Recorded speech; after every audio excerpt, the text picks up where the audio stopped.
జిల్లా మధురలో నేడు డిప్యూటీ సీఎం భట్టి విక్రమార్క పర్యటించనున్నారు. క్యాంపు కార్యాలయంలో నియోజకవర్గంలోని పలు అభివృద్ధి కార్యక్రమాలపై అధికారులతో ఆయన సమీక్ష నిర్వహించనున్నారు. అనంతరం నియోజకవర్గంలో గ్రామ పంచాయతీ ఎన్నికల్లో విజయం సాధించిన కాంగ్రెస్ బలపరిచిన అభ్యర్థులను డిప్యూటీ సీఎం అభినందించనున్నారు. ఇవాళ ఉదయం 10:30 గంటలకు ఏపీ సచివాలయానికి సీఎం చంద్రబాబు వెళ్లనున్నారు. మధ్యాహ్నం యూఎస్ కాన్సులేట్ లేరా విలియమ్స్ భేటీ కానున్నారు. అనంతరం టీడీపీ కేంద్ర కార్యాలయానికి ముఖ్యమంత్రి చేరుకోనున్నారు.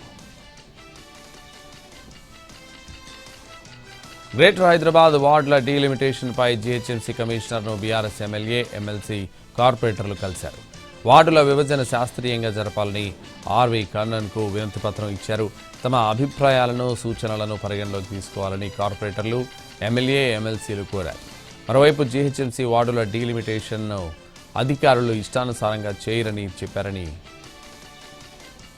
తప్పుబట్టారు తలసాని శ్రీనివాస్ యాదవ్.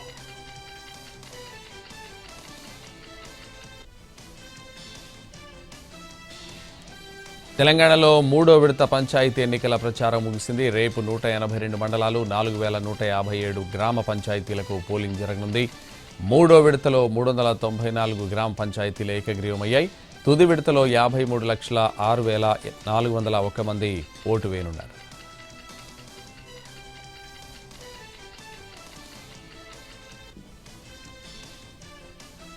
సంగారెడ్డి జిల్లా కొల్లూరు పోలీస్ స్టేషన్ పరిధిలోని ఓఆర్ఆర్పై రోడ్డు ప్రమాదం జరిగింది. కొల్లూరు ఔటర్ రింగ్ రోడ్డుపై అదుపు తప్పి ఓ కార్ డివైడర్ను ఢీకొట్టింది.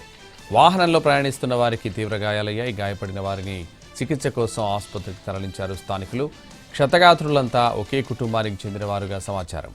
స్వగ్రామం మహబూబ్ నగర్లో ఓటు వేయడానికి వెళ్లి తిరుగు ప్రయాణంలో రోడ్డు ప్రమాదం జరిగింది.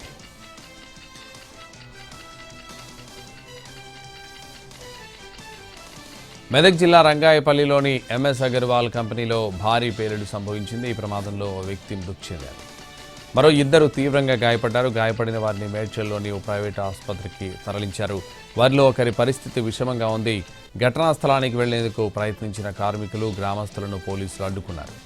ఈ క్రమంలో ఇరు వర్గాల మధ్య వాగ్వాదం జరిగింది.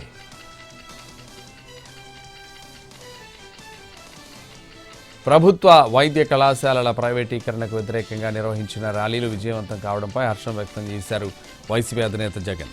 సేవ్ మెడికల్ కాలేజీలు #తో ట్వీట్ చేశారు జగన్. రాష్ట్ర వ్యాప్తంగా 26 జిల్లా కేంద్రాల్లో నిర్వహించిన భారీ ర్యాలీలు, సంతకాల ప్రదర్శనతో కూటమి ప్రభుత్వ పాలనను జనం ఎంతగా వ్యతిరేకిస్తున్నారని చెప్పడానికి ఉదాహరణ అన్నారు.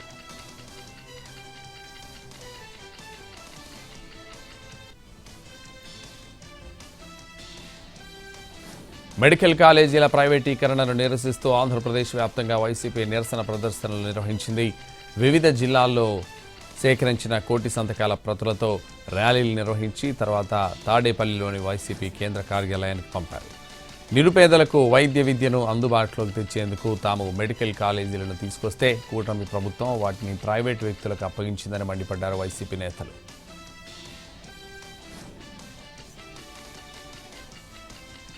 జాతీయ హస్తకళల భాగంగా రాజమండ్రిలో గాంధీ శిల్ప బజార్ ఏర్పాటు చేశారు.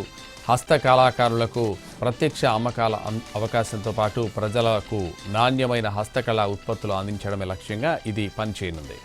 ఈ గాంధీ శిల్ప బజార్ను AP handloom corporation chairman Pasupuleti Hariprasad ప్రారంభించారు. లేపాక్షి బ్రాండ్ని గ్లోబల్ బ్రాండ్గా మారుస్తామన్నారు హరిప్రసాద్. ఎన్హెచ్డిపి కింద 500 మంది కళాకారులకు లబ్ధి చేకూరుతుందన్నారు. చేనేత కార్మికుల సమస్యలను పరిష్కరిస్తామని హామీ ఇచ్చారు. రెనోవా హాస్పిటల్స్ ఆర్థోపెడిక్స్ చికిత్సలో సరికొత్త మైలురాయిని చేరుకుంది.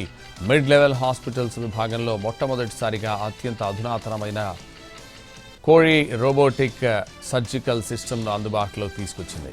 హైదరాబాద్ సనత్ నగర్ జెక్కాలనీలోని తమ ఆసుపత్రిలో కోరి రోబోటిక్ సర్జికల్ సిస్టమ్ను ప్రారంభించింది. జాయింట్ రీప్లేస్మెంట్ సర్జరీలో అత్యధిక ఖచ్చితత్వం, తక్కువ కోత, అత్యంత వేగంగా కోలుకోవడం ఈ చికిత్స ప్రత్యేకత అని డాక్టర్లు చెబుతున్నారు. అందరికీ అందుబాటులో ఉండే ధరల్లో అత్యాధునిక ఆరోగ్య సంరక్షణ అందించడమే రెనోవా ఆసుపత్రుల లక్ష్యమని మేనేజ్మెంట్ తెలిపింది.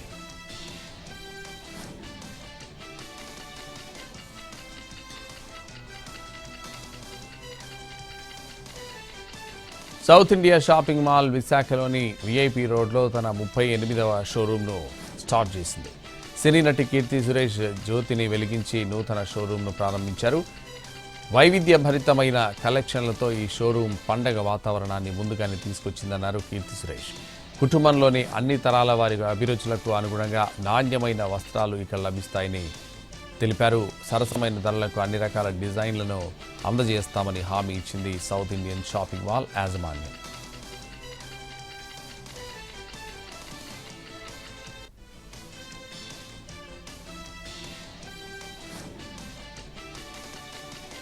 దేశీయ మార్కెట్లో పసిడి ధరలకు మళ్లీ రెక్కలొచ్చాయి. 10 గ్రాముల మేలిమి బంగారం ధర 1,37,000 దాటేసింది. తెలుగు రాష్ట్రాల్లో 24 క్యారెట్ల నాణ్యమైన 10 గ్రాముల గోల్డ్ రేట్ 1,37,430 రూపాయలకు చేరుకుంది.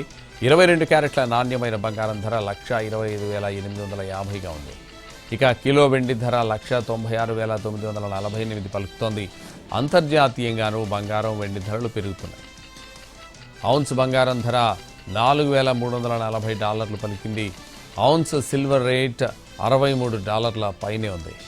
అమెరికా డాలర్ బలహీనపడటం, ఫెడ్ వడ్డీ రేట్లను పెంచడం తదితర కారణాలతోనే ధరలు పెరుగుతున్నాయని విశ్లేషకులు చెబుతున్నారు.